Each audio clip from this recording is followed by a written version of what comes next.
Welcome to another great episode of American Rifleman Television, brought to you by Ruger, rugged, reliable firearms. Now this week it's our third installment on the guns of the Pacific War, and our crew is headed to Saipan.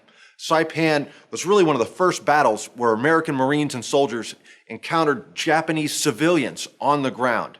There are areas of Saipan today that the battlefields are much like they were left back in 1944. Now this week's Rifleman Review is the Colt Competition. This is a full-size 5-inch gun with some features that make it ready to compete right out of the box. For this week's Eye of This Old Gun, we'll look at the Remington Model 720. This is actually a very rare Remington bolt action. Most of them ended up as trophies for the Secretary of the Navy. But for right now, let's head to the guns of the Pacific War in Saipan.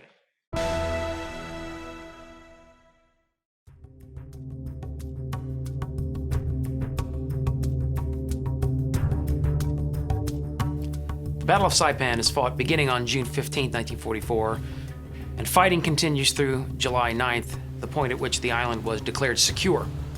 But during the battle, U.S. ground combat forces encountered intense resistance from the Japanese island garrison of just over 30,000 men. The U.S. Army's 27th Infantry Division and the 4th Marine Division struggled during this battle against a Japanese island force that is intent on hanging on and causing very high casualties. The battle plan for Saipan was straightforward. It called on establishing a beachhead using the 2nd and 4th Marine Divisions at Chalankanoya, just down there.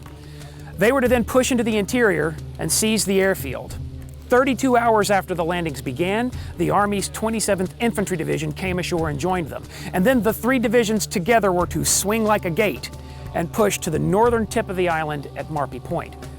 But this required them to overcome the island's central terrain feature, Mount Tapachow, which is where we're standing right now. This led to intense combat on the southern slopes of Tapachow.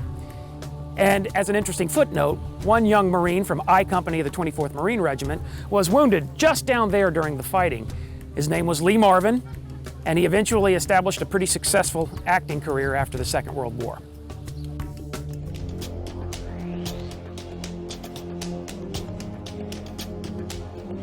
To watch this entire episode on Outdoor Channel, contact your TV provider today.